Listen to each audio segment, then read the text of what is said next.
Hillary has been lengthening her excuses as to why she lost the election. She didn't really lose the election. It was stolen from her by, I think it's up to 24 different excuses she has now.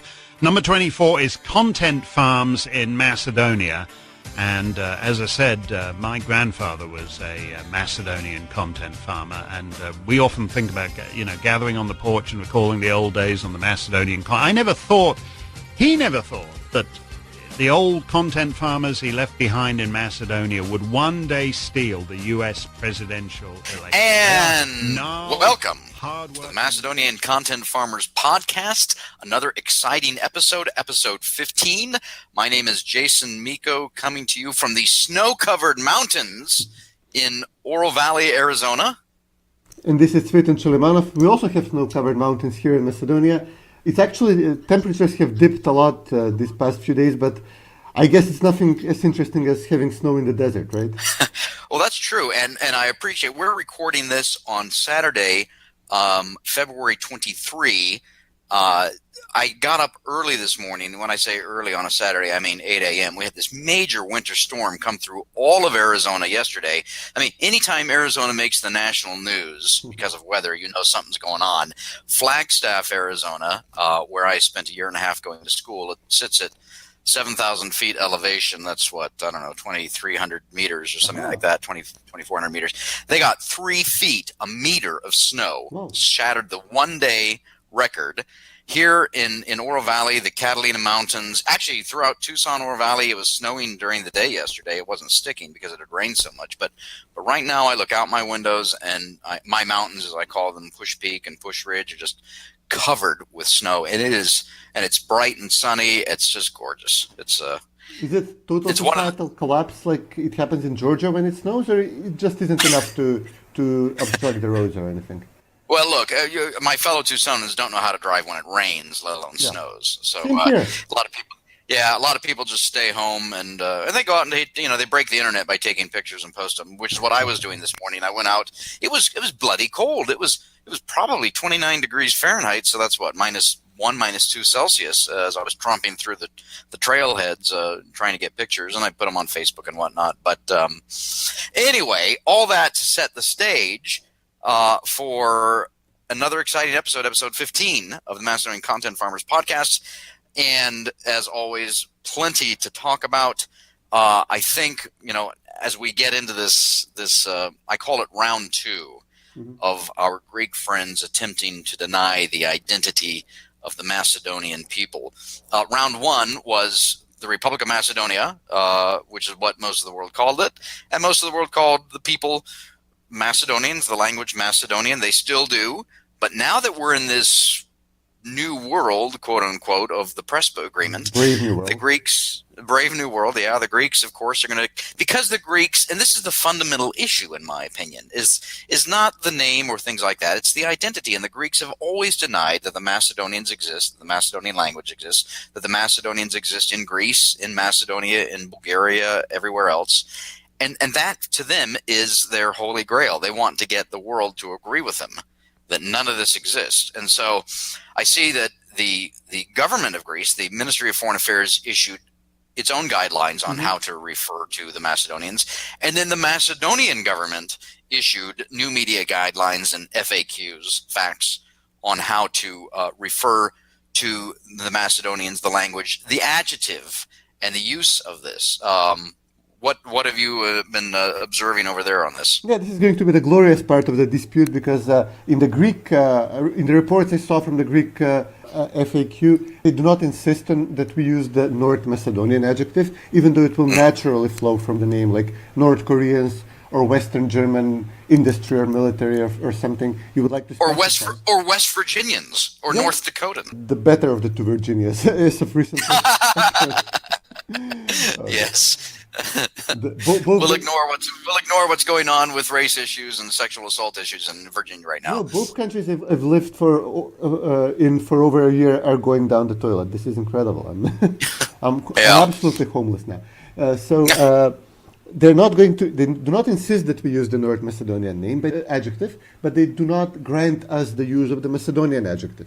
Meanwhile, on the other hand, in the Macedonian guidelines from Macedonian Foreign Ministry, they claim very defiantly, very specifically, that we have the right to use the adjective Macedonian everywhere, especially in ethnic identitarian issues, except that we cannot use it for government institutions. So we're supposed to say the foreign minister of North Macedonia was discussing Macedonian issues, Macedonian cuisine, Macedonian food, Macedonian history, and the Greeks are going to go ballistic over this. They did not sign up for this.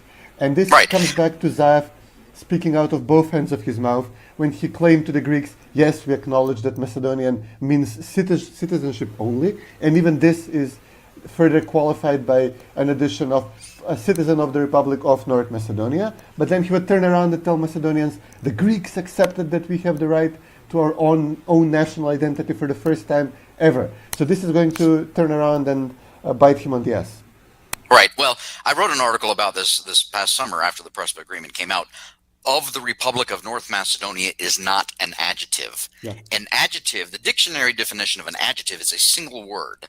And of the Republic of North Macedonia is 6 words. That is not an adjective. And so you're absolutely right. The two sides are going to, well, what amazes me, Cvetin, is that the government of Macedonia felt a need to issue these in the first place. So if it felt the need to issue these, my question is why? Well, I think we know the reason for that is because we're starting to see media articles and individuals and others say these things, North Macedonian or Northern Macedonian, and that's why they issued these. Now, that's why I'm calling this round 2, because as you said, the Greeks are saying one thing, the Macedonians are saying another thing. Who's going to prevail in the war of the adjectives? Yeah. No, it's clear. I mean, the Macedonian side is completely in the backseat here. They do not have any say or input into all of this. But it's so endearing with these guidelines. They're actually being, almost in your face to the Greeks. They're being uppity in this case. And it's going to end very badly for them. They're going to get shut down very quickly on this, I imagine. And unless they intend, with the Greeks with the current leftist government to leave this as the hot potato for the next conservative Greek government, following the backlash which is coming there and hopefully here as well.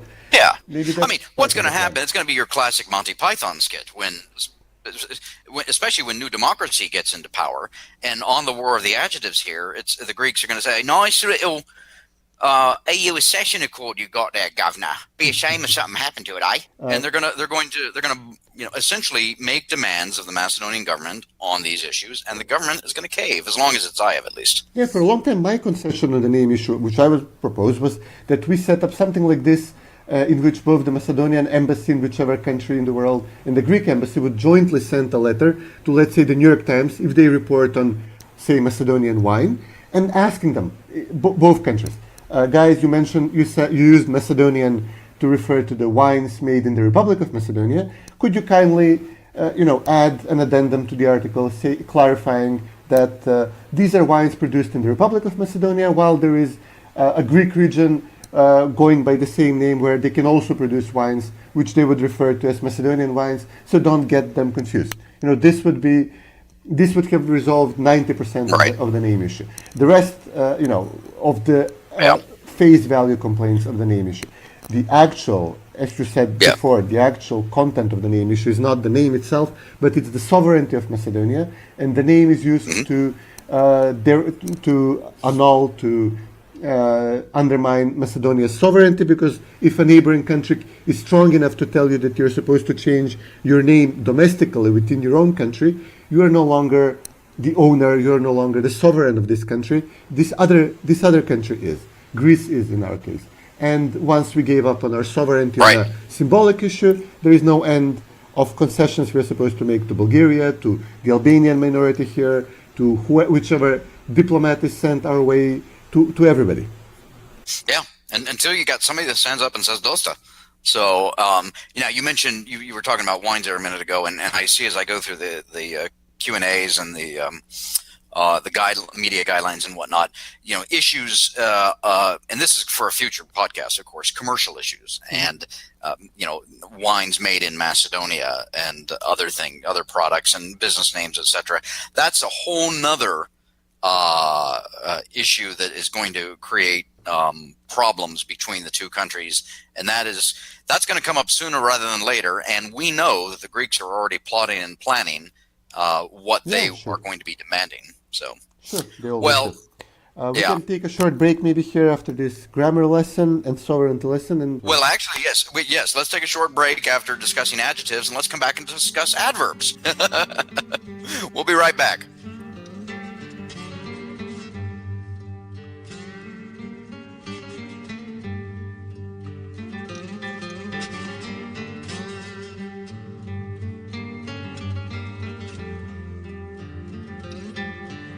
There's all these stories about, guys over in Macedonia who are running these fake news sites.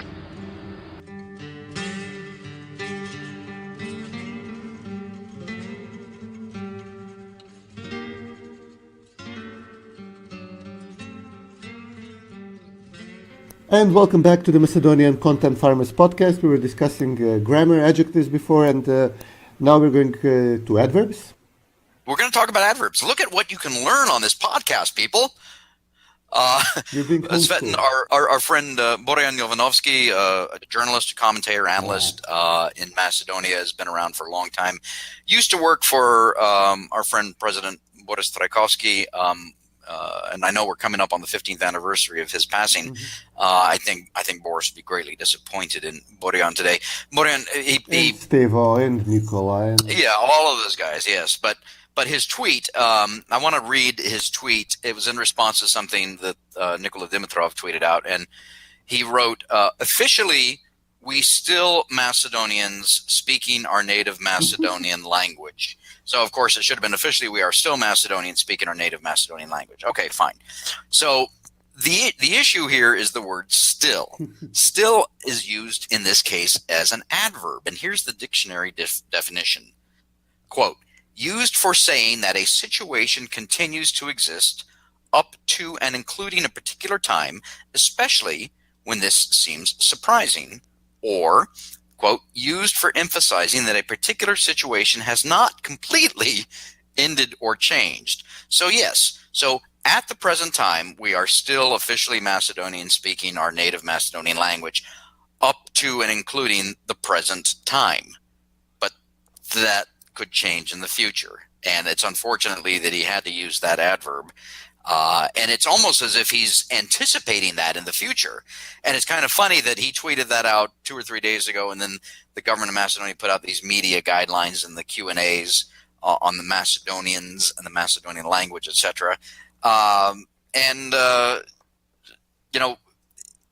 It's like I said, it's almost as if he's anticipating there's going to be a time soon when we are no longer still Macedonian speaking our native Macedonian language. Yeah, I mean, Borjan, if you look into the dictionary, look for a definition of these urban, effete, post-national Macedonian leftist elites, there is a picture of him there. He's not a Macedonian. His family, they were Yugoslavs. They committed themselves to the building of the communist Yugoslav state, and including the Yugoslav identity. And now, after having caught the Brussels bug, having lived there for so long, having been paid by the European Union for so long, they do not consider, they're not Macedonians, they do not, I don't know in what way they consider themselves Macedonians. They're citizens of the world or Europeans or whatever. Yes. They live for whoever pays them.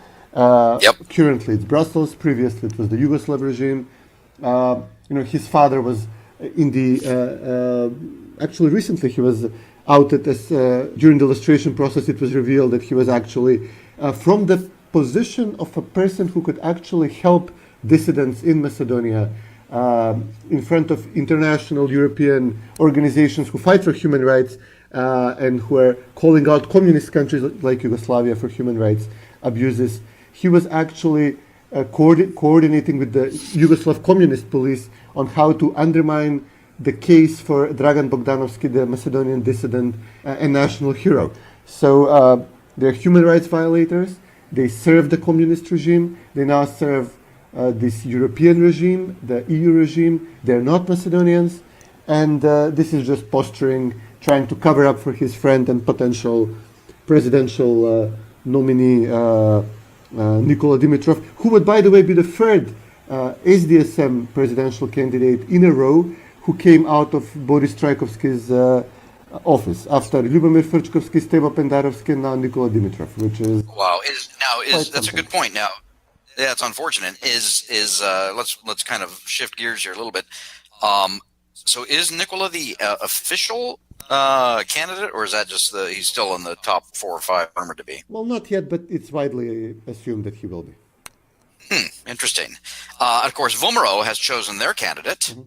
Why don't you tell us about Gordana? Yeah, Professor Gordana Siljanovska. She's a university law professor. She's actually specialized in this area of constitutional law, which was, the most abused and violated in order to get us to the Prespa Accord. She wrote a 50 pages long dissertation assaulting everything which is wrong with the Prespa Treaty, and there is a lot of it wrong there, which is actually fascinating to read through.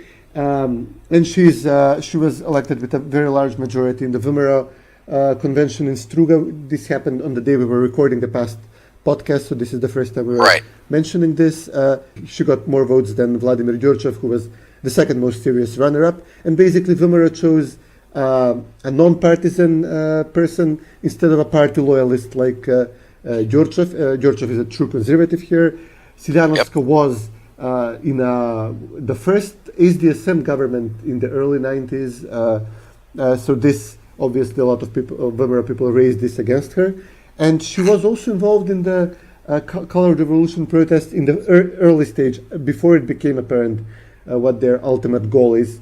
I hope that she honestly believed that she's fighting for, the issue of the day was improvements in the higher education or something. And she pulled herself out of it very quickly after it became apparent what's going to happen once SDSM assumed power in the country. So this is actually Vomero very cavalierly offering a hand to the protesters who rallied against them, to the non-partisan, to the independent voters.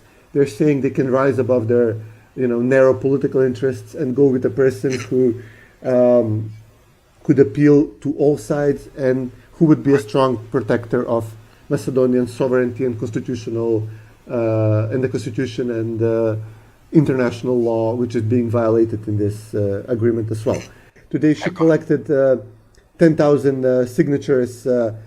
She would presumably have the necessary votes in parliament, even though the way Vomero members of parliament are being arrested every week, that might even be questionable, but she would likely have had the needed votes in parliament, but she opted to collect 10,000 signatures from citizens, and she did this in a matter of hours today, which also shows some enthusiasm and popular support as well. Absolutely, and I want to talk about the beating up of the Vomero folks in prison in a minute and things like that. But 2 points on Gordana. Number one, the fact that she supported the so-called colorful revolutionaries early on, but then saw that the direction that was going in and reversed herself. That's to me, that's a good sign, because she realized that was not the right direction for the country. One of the hallmarks of a conservative is the ability to be open to correction and to admit you're wrong. And I'm happy to admit if I'm wrong on something, and I'm always open to correction. And so it sounds like she saw the error of her ways and she changed, and that's good. Number two is that this is the first female candidate of either one of the two parties in the history of Macedonia. Is that correct? Yeah, that's true. Okay. Now, so that's one. But here's a good question. Let's take bets, okay? I'm a betting man. Will the feminists in Macedonia, of whatever political persuasion, will the feminists in the region applaud her candidacy and support it? I doubt it. Yeah. Correct. Alex, I doubt it for 400.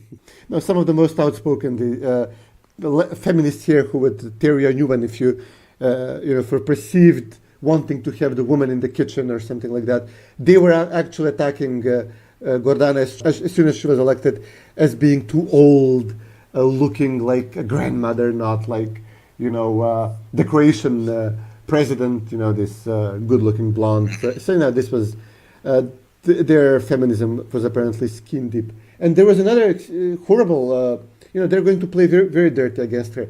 Of course. She was elected by the Weimar Convention a few days after this horrible bus crash. And remember, we mentioned then that there was this horrible conspiracy theories that Russia was behind the bus crash, etc.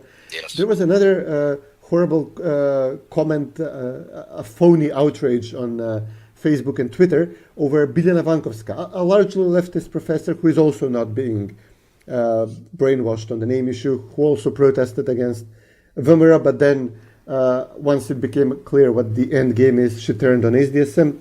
So she made a comment shortly after the crash, which happened at the site of the 2001 ambush of Albanian terrorists of a convoy of Macedonian army reservists, in which 10 soldiers were killed in Karpalak. Yep. And Vankovska said, this is a tragedy and it's ironic, Karpalak again, which is, like a comment you would make, I guess, if something horrible happens at ground zero again. Like you would say, no, not again here. Here we go again, something like this.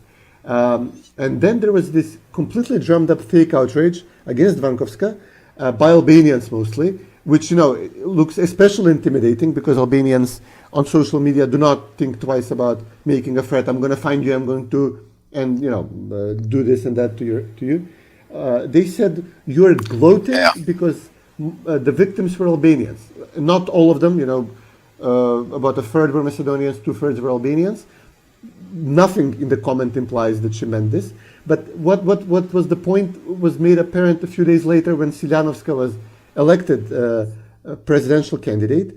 And all the Albanian media outlets had the same story the same evening, within minutes after she was elected.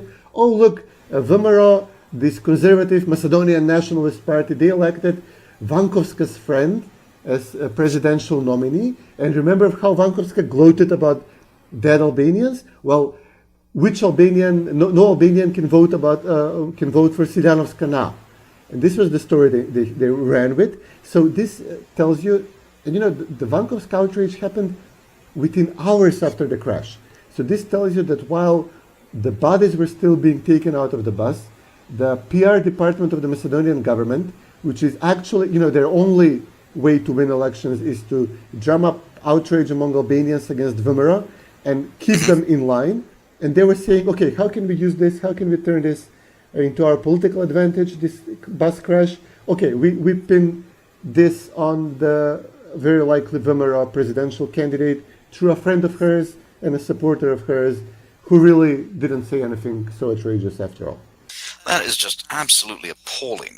And these are loathsome people, to be honest with you. They have a Media Matters for America advisor, Eric Burns, in the country, and this has his fingerprints all over it. Is he still there? Yeah. Seriously, is he there based permanently, like David Stevenson, yes, or is he? Yes. He's Zaev's advisor. He was recently, gloating after Zaev met with Joe Biden, saying, "Oh, my two best loved political idols in my lifetime, Zaev and Joe Biden."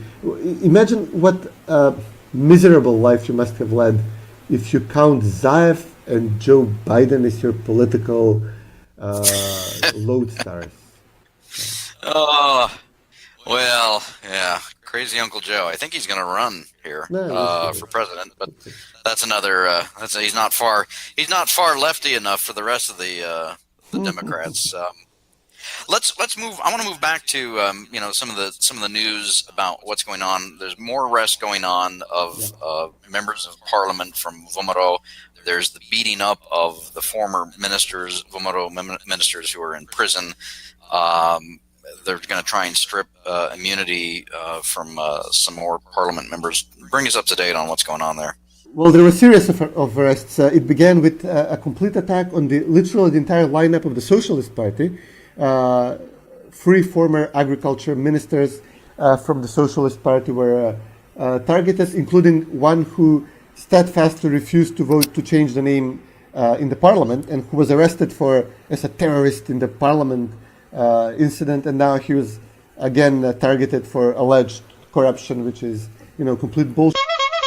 The Socialist Party runs the Citl television, and they were clearly attacked. Their party leader is the owner of the television. and they were clearly attacked over this. A Vomero deputy minister was also dragged in this.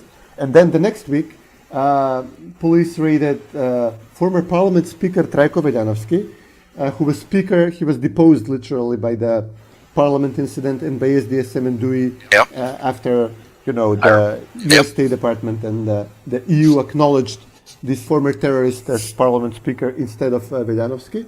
So he was charged. He still has immunity, but it's being fast-tracked to parliament, the process to remove it, to rescind his immunity. So he'll probably be sent to prison in a few days. Does that take 61 votes or 2/3? 61. But even if it was 2/3, I guess they would have it. And then, two other former government ministers, Miliana Kievsky and Spiro Ristovsky, they were also arrested. They're all being charged again as terrorists in this parliament incident, which the SDSM government is milking this case for everything it's got, because they used this to arrest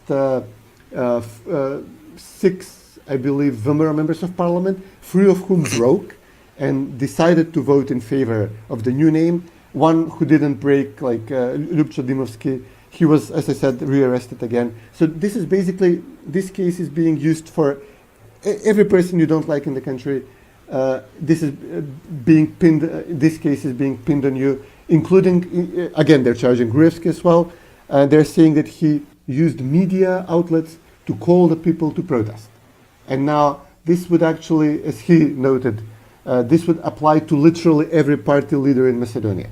If the protest eventually turns out violent, as it did in this case, after the crowd was provoked by SDSM and DUI by their irregular vote in parliament. So they arrested Janakievsky and again, for the third time, I believe, and Ristovsky for the first time. They sent them to the Shutka prison on Wednesday, and the next day they were attacked in the prison by a group of Albanian terrorists from the 2015 attack on Kumanova, the Kumanova group, which killed 8 Macedonian police officers when they took the city by siege, and they lost 10 of their own in the bloodbath which ensued.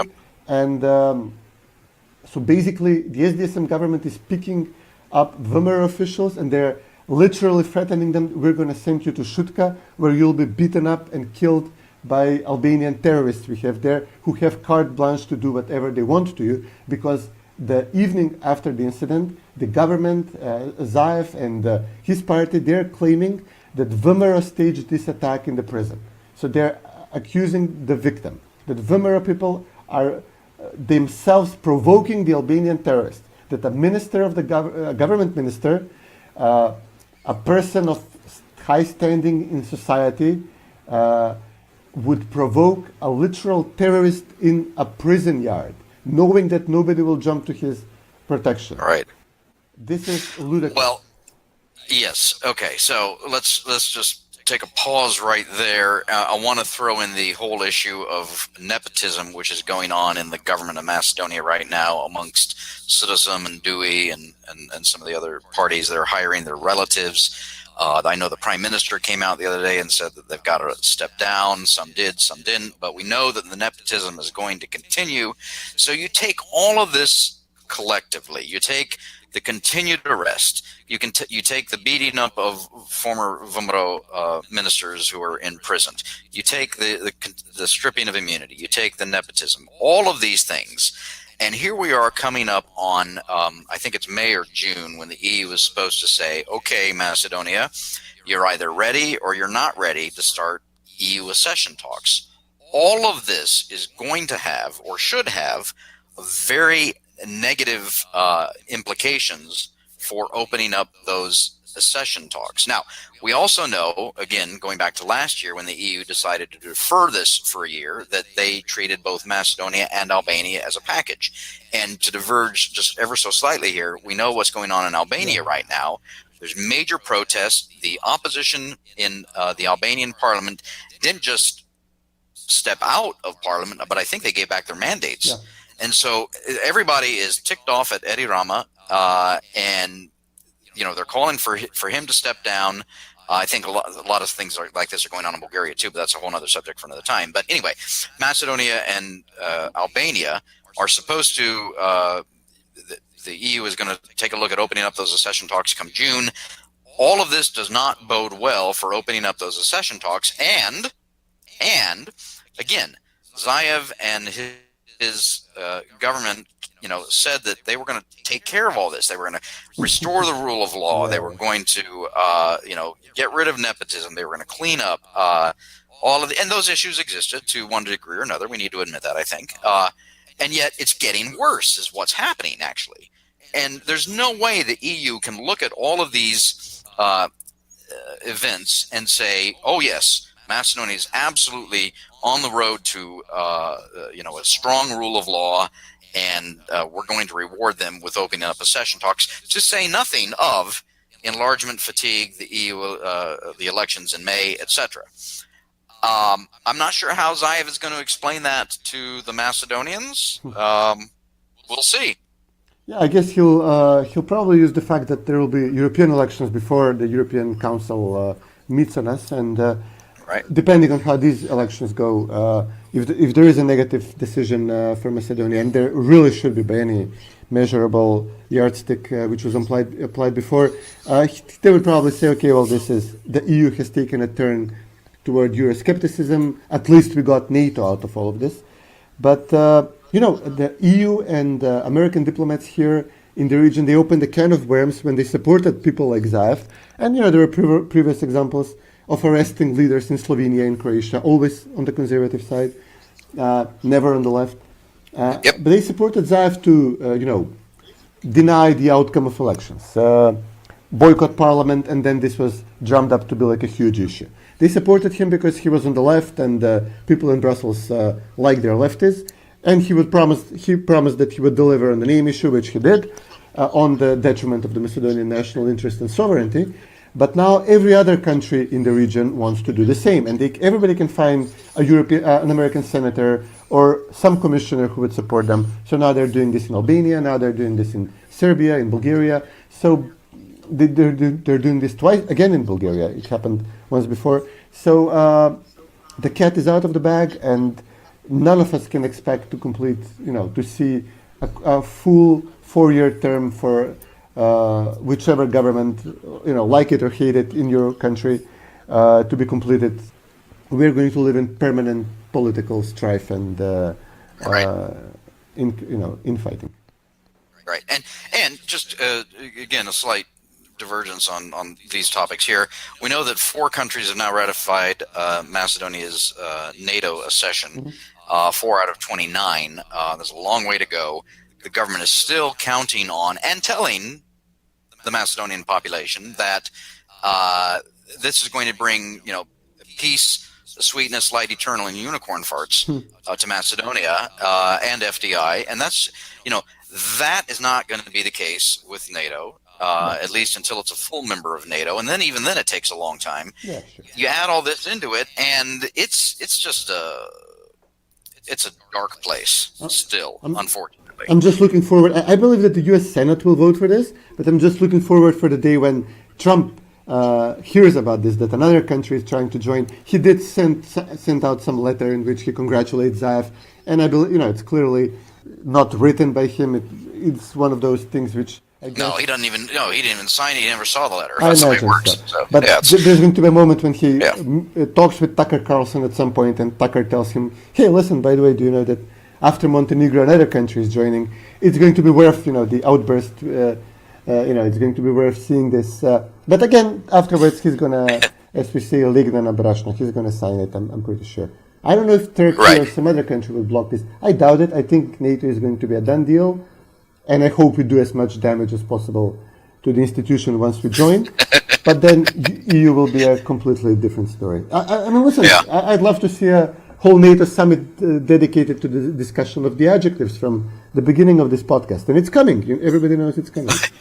Of course. Well, and by mentioning Trump there, I think you've just given us a nice segue into this next issue I kind of want to talk about. And he's back! Phil Reeker, the former U.S. ambassador. It's alive. It's alive, yeah. The former U.S. ambassador to Macedonia.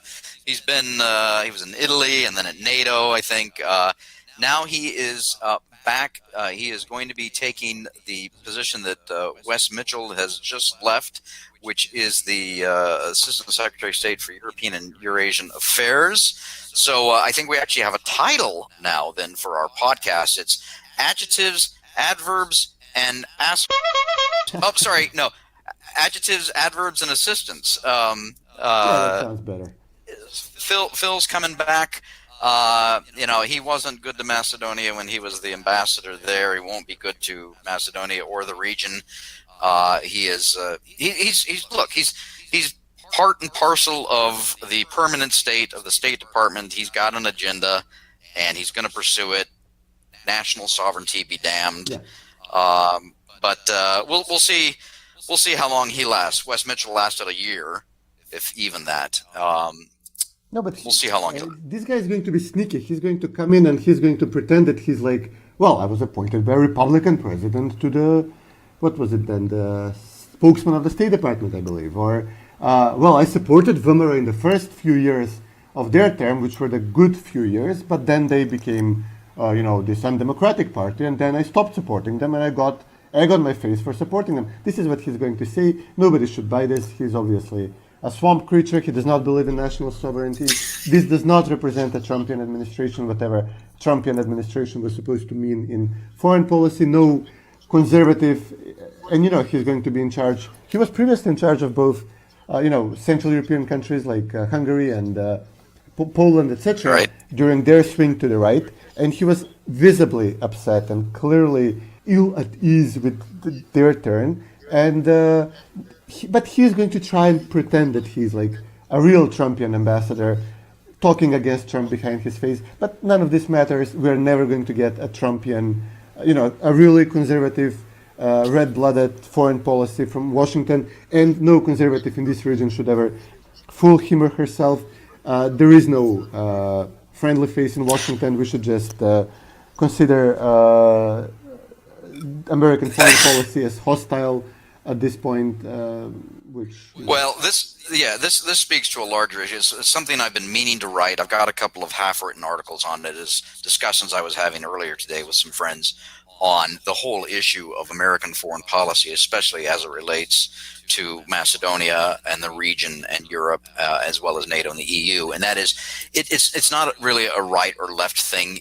They've got this mindset, those that come out of the State Department and other foreign policy wonks, whether they're in the academia, think tanks, media, even culture and entertainment. They all share a very similar worldview. Most of them are atheists or militant atheists.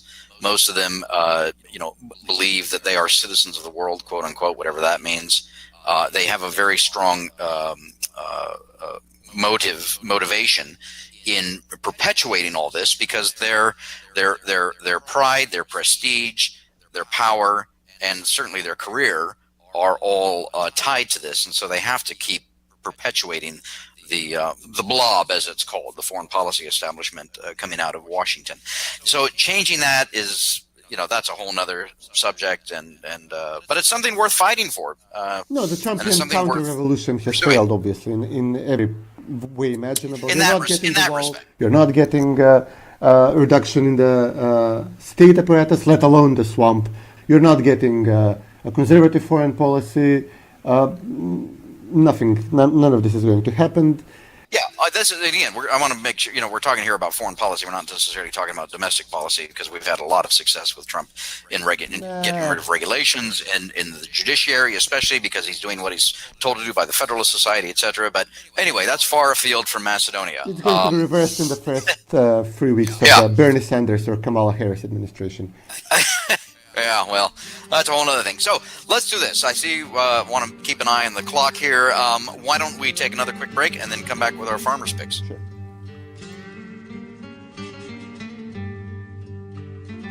To publish sensationalist and often false content that caters to Trump supporters.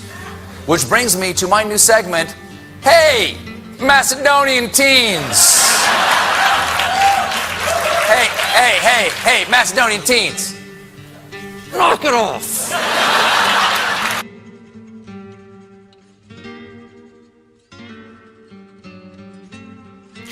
And welcome back to the Macedonian Content Farmers Podcast. Jason and Cvetin talking about all things Macedonia. We are now at the point where we want to reveal our farmers' picks for the week. Cvetin, what's yours? Well, I'm going to stay in a similar way with what I did last week when I mentioned the Haris Milonas book on how basically North Greece or Aegean Macedonia became Greek. The process of beating the Greekness into the inhabitants of the region, which were largely Macedonian.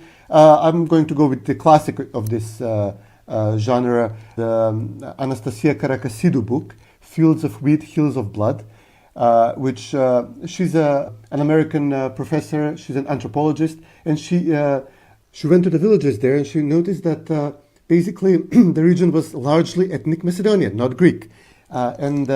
She was brave enough to write a book about that, which nearly got her killed. She had her home address published in the Greek media with a invitation from Greek nationalists to go and get her. Fortunately, she lives and works in the U.S. most of the time. And her book contains passages such as, "If Greece exists today as a homogeneous ethnos, she owes this to the Asia Minor catastrophe." This means the expulsion of actual Greek-speaking Christians from modern-day Turkey in 1921. If the hundreds of thousands of refugees had not come to Greece, Greek Macedonia would not exist today. The refugees created the national homogeneity of our country, she writes in her book. And by the way, she acknowledges herself that her family came from Turkey, was not native to Aegean or Greek Macedonia. And there was a very touching story she told me once. She says that, well, as I would, stay in Solun, live there, and, Thessaloniki, as Greeks call it, and I would have my friends tell me, they would say, well, as we were raised as Greeks, we would speak Greek at home, but as our mothers, fathers, would go into old age and become senile, and they would start speaking Macedonian. And we would ask them, well, Mommy, what city do you think you live in? And they will say Solun, not Thessaloniki. And the children would be shocked when they would realize that their family is not actually Greek, that they were forced throughout their lives to speak Greek, but they were in fact Macedonians. And Macedonians who were forcibly assimilated, and that their parents would speak Greek at home to avoid getting into trouble, to avoid getting arrested, but they were in fact Macedonians. And I interviewed her once in maybe like 10 years ago, and she told me this story, and it has stuck with me ever since. This is one of the most interesting, most touching stories, I would say, about the name issue. That's an amazing story, and there's lots of lessons to learn. My farmer's pick for this week is an article from February of 2017. I like finding these columns, articles, media reports, etc. from the past and reposting them and then talking about them. This one is from it's called culturetrip.com. Top 10 beautiful towns in Macedonia. Megan O'Hara. No idea who she is, but doesn't matter. It's the top 10 beautiful towns in Macedonia. She writes, one of the most underestimated destinations in the Balkans, Macedonia, is a nation of ancient cities, beautiful mountains, and lush forestry. The country's location among some of Europe's most stunning mountain ranges, extinct volcanoes, and lakes promises natural beauty and breathtaking landscapes. And then she lists, of course, Ohrid, Berovo, Skopje, Kaličnik, Struga, Stobi, Kratovo, always one of my favorites, Veles, Mavrovo, Tetovo, and I think those are her top 10. Anyway, we'll put that in the show notes. It is a great reminder of the beauty and the culture and the history and all of the unknowable, uncountable good things that Macedonia has to offer the world. Hear, hear. Amen. All right. Well, great. Hey, it's been great talking to you as always. Never a dull moment, and look forward to talking to you during the week. Yeah, I think the last dull moment was like 3 years ago. I remember it fondly. Right. Yeah. All right. Well, you take care. You too. Bye.